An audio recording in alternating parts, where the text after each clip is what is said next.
Audio. Racisme et réseaux sociaux, l'impunité s'est pris les pieds dans la toile.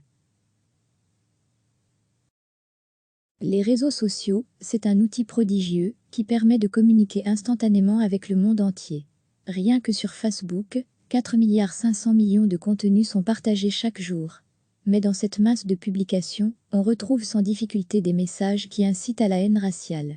Pilier de la démocratie, la liberté d'expression est plus que jamais entachée de dérapages sur les réseaux sociaux.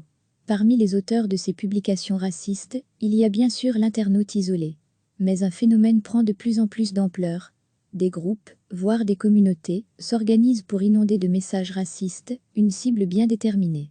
Alexandre Leroux, sociologue à l'ULB, étudie leur fonctionnement sur les réseaux sociaux. On retrouve sur ces réseaux sociaux des communautés ou des groupes de personnes racistes. Et dans ces communautés, on va partager un lien d'une cible. Cela peut être un article, une page, une personnalité. Donc ces personnes vont déferler sur cette page et commenter avec des propos haineux.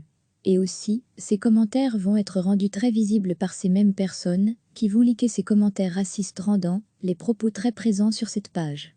La liberté d'expression ne permet pas d'inciter publiquement à la haine raciale.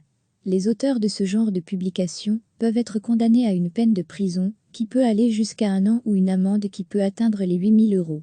Mais comme nous l'explique Pierre-Yves Toumsin, avocat en droit des médias et des nouvelles technologies, même participer à la propagation de ces idées est déjà condamnable, si le contenu qui se trouve derrière a franchi la ligne rouge, est un contenu abusif.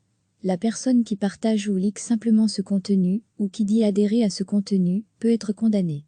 On retrouve en jurisprudence des décisions qui ont condamné des personnes simplement parce qu'elles avaient liké un contenu qui était inacceptable. L'Union européenne met aussi la pression sur les sites qui ne respectent pas sa réglementation. De plus en plus, les géants des réseaux sociaux voient aussi leurs responsabilités engagées. Les plateformes ont dû adopter des mesures sous peine de lourdes sanctions financières.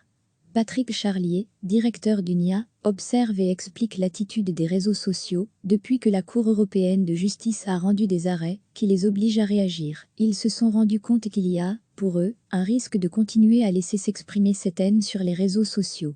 Et donc, ils ont quand même adopté des mesures. Ils ont aussi engagé du personnel. Des centaines de personnes sont là pour essayer de faire le nettoyage de ce qui se passe sur la toile. Une certitude, il y a de plus en plus de condamnations en matière de cyberracisme. Cela dit, les procédures judiciaires prennent du temps, tandis qu'un clic haineux se fait en 1 seconde. Aujourd'hui, les auteurs de contenu, qui incitent à la haine raciale, doivent comprendre qu'ils risquent gros. Recevez chaque matin l'essentiel de l'actualité. Cliquez sur s'abonner pour recevoir les dernières nouvelles.